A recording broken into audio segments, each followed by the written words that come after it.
Hello, this is Chad Warren. Thanks for joining me here on Digging Deeper. So today I was watching Fox Business. I can't stand watching the news in general. I would like to know what's going on to a small degree. I need to figure out, I have a feed at Feedly where you can see the headlines from your favorite websites, but I've never gotten that to really work as the news ticker I would like to. And so I watched Fox Business today instead of Fox News. And of course, all this is banker run media that, 7 out of 10 people don't trust Congress. Nobody trusts the media. The CNBC GOP debate was a joke. Yeah. Anyway, Lou Dobbs was on there and he was talking about how the New York Times on October 25th mentioned the possibility that Russia could cut the internet cables on the floor of the ocean in relation to this rising potential threat of war between the U.S., Russia, and China and the Syria conflict. And other than that, it doesn't appear to be anything new about this story. This has been going on since World War One.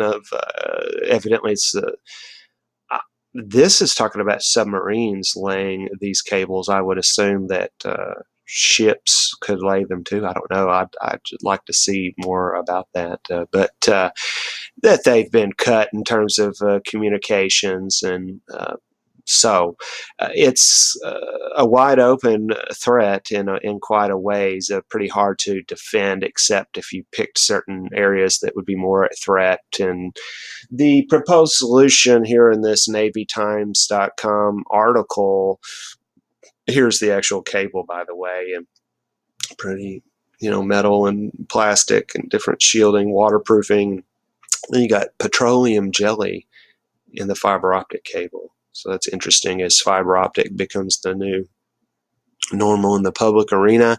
The solution to protect them are upward falling payload modules and could be placed on the seabed nearby, and when an intrusion or threat is detected, could pop to the surface and inform operators of the attack.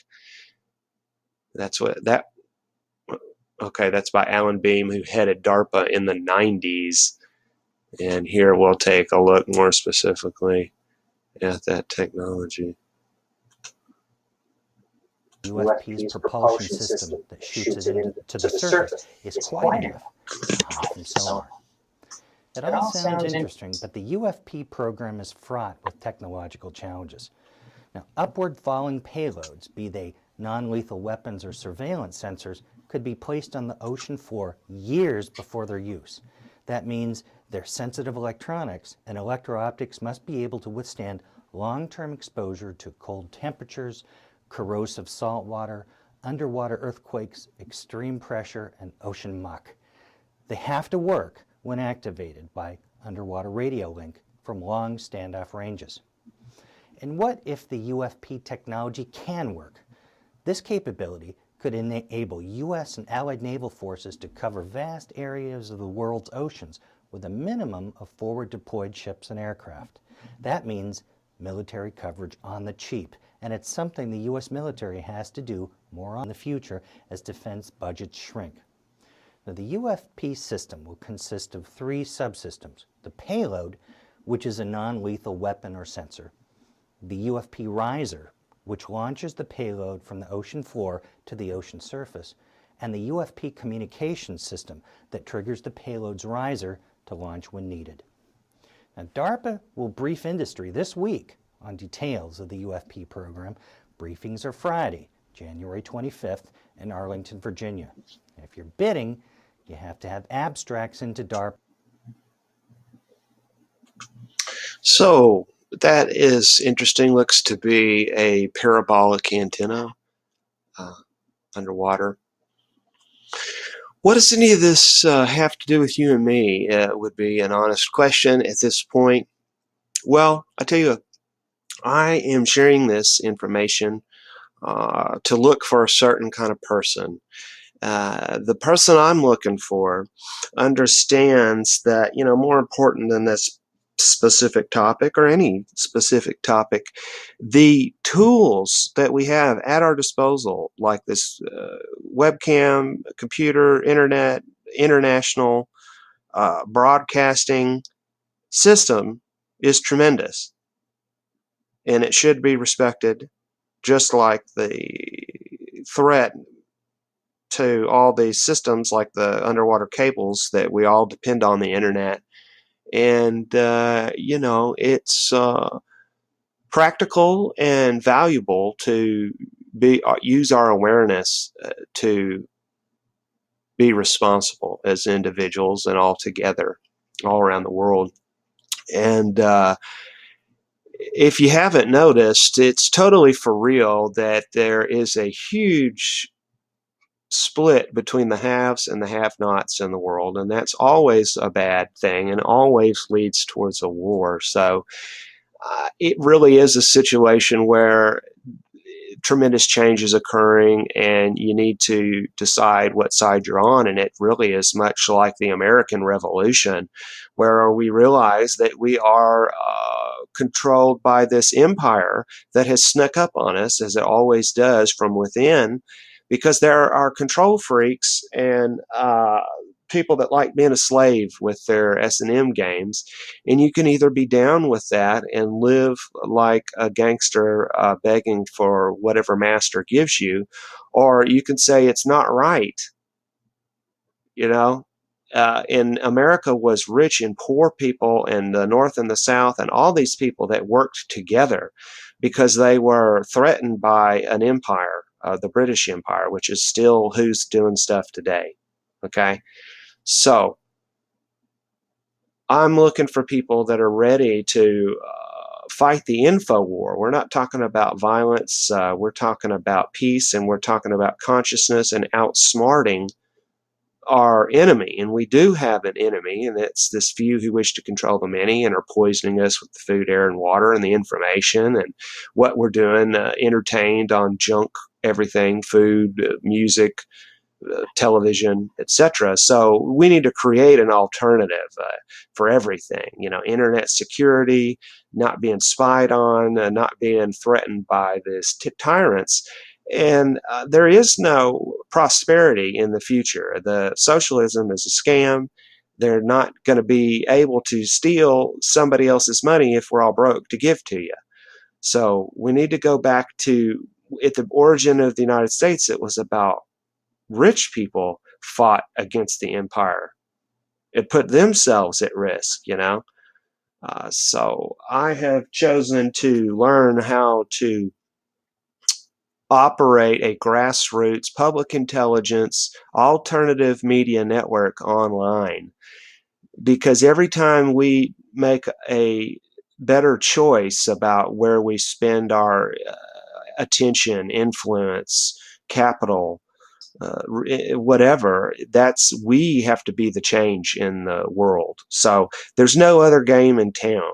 You can't say I don't like business, or I don't like meditation, or programming myself towards a positive agenda.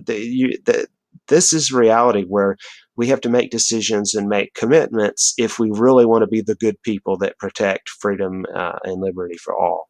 So that's my offer to you, to just realize that we all are needed to be conscious and use these tools. Obviously, our government has given us the internet so we can use it, and it not just to be sucked away on entertainment, but to,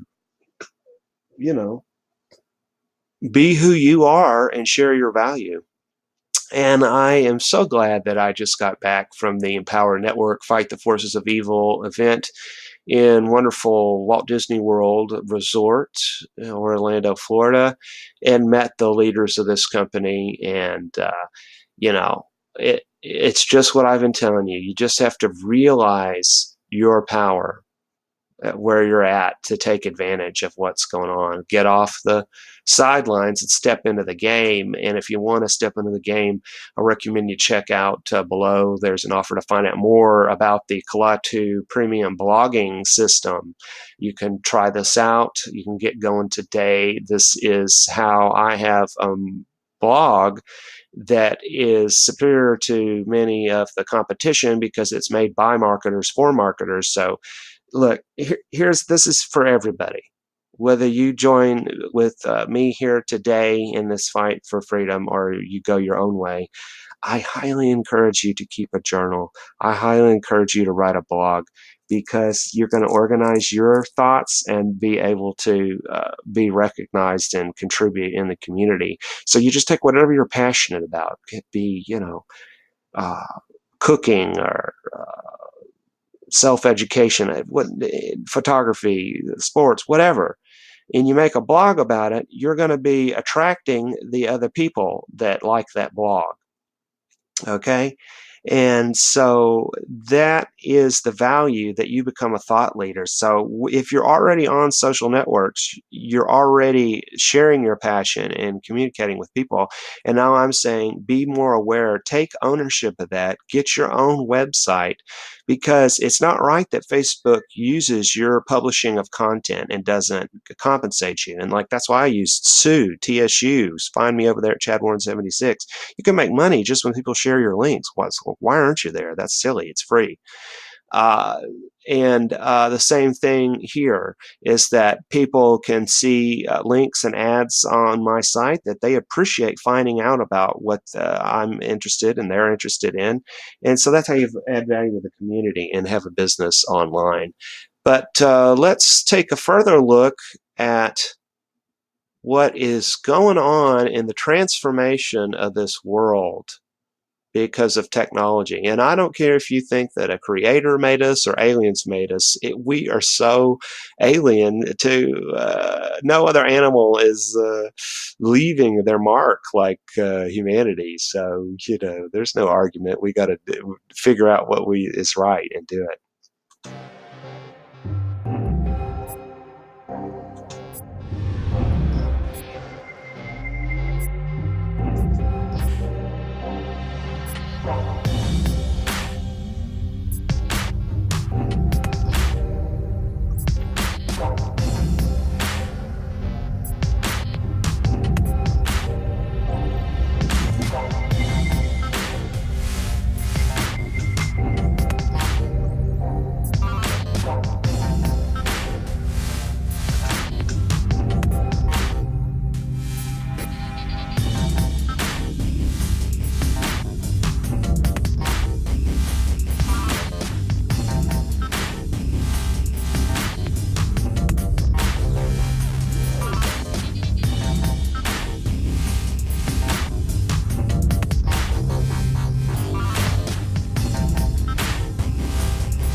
Wow, that is so cool.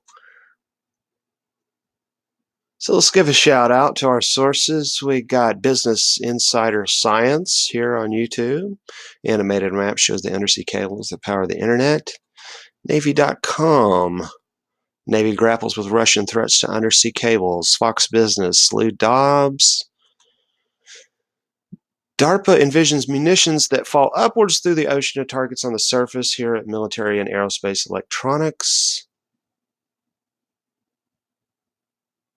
And yeah, thank you very much for the first episode of Dig Deeper. So please share in the comments, your interest in being aware you're part of a public intelligence agency, and what are you passionate about, and what do you see for the way to help your passion? I've chosen entrepreneurship through Empower Network. See you soon.